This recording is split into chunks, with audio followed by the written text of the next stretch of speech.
Čaute ľudia, moje meno je Váci a vítam vás u tohto videa. Konečne sa vidíme zas po mesiaci a pol, keďže bola škola, hej, všetci to poznáme, písomky, hovadiny, uzatváranie, všetko možné. Ale dneska tu nesme kvôli tomu, dneska sme tu kvôli tomu, že už ste si asi zvykli na to, že používam non-stop tú istú techniku odvtedy, čo som začal točiť.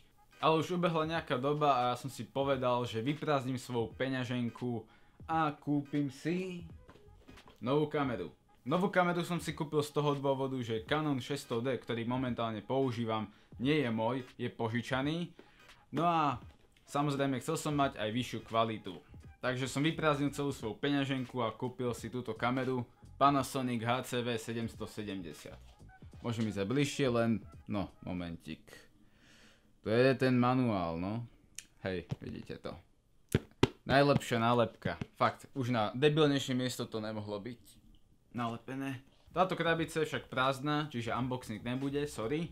Ale to neznamená, že vám neukážem kameru. A počkajte. A kamera vyzerá nejak takto. No, musím ísť zasa bližšie. Ach bože, neznášam manuálne ostrenie. Čo už. Takže takto nejak vyzerá. Displej sa vyklopí, tu je všetko možné. Dá sa samozrejme otočiť, to musí byť. Takže asi tak. Čo by som vám ku tejto kamere povedal? Nebudem hovoriť všetko, ináč by sme tu boli asi hodinu, takže iba základné veci. Takže bude to točiť vo Full HD 50 fps, čo je naozaj fasa, lebo doteraz som točil iba 720p. Poďalšie otočný displej ste videli, ale ten je veľmi pre mňa potrebný, aby som vôbec videl, kde cca som. Hej, tu mám displej, práve do neho čumím, na to tam je.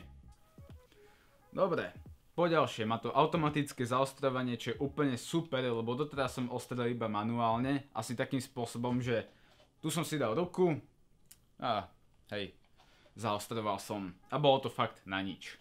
Poďalšie, táto kamera má vpredu aj svetlo, ale to kebyže používam, tak asi oslepnem.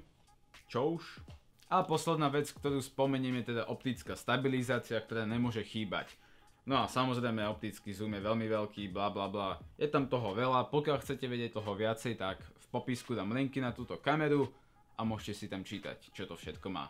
No ale myslím si, že súčasťou videa by mal byť samozrejme aj test, takže poďme si túto kameru aj otestovať. No a takto vyzerá obraz už na novej kamere, takže takto nejak budú vyzerať aj nové videá, len mám taký problém, že za každým to budem musieť inak manuálne nastaviť. Je to kvôli svetlu hlavne, keďže teraz vonku úplne svieti svetlo, tu nesvieti žiadne a ešte mi k tomu svieti ledka do ksichtu, aby som nebol tmavý. Čo môžete vidieť, hej, príliš svetlá ruka.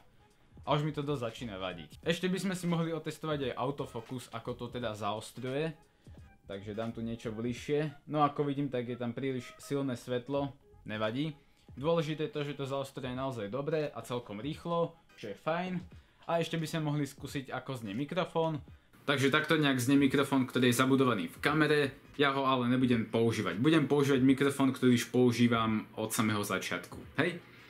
Dobre ľudia, tak tešte sa na nové videá, ktoré budú konečne natočené novou kamerou. A vidíme sa na budúce. Čaute.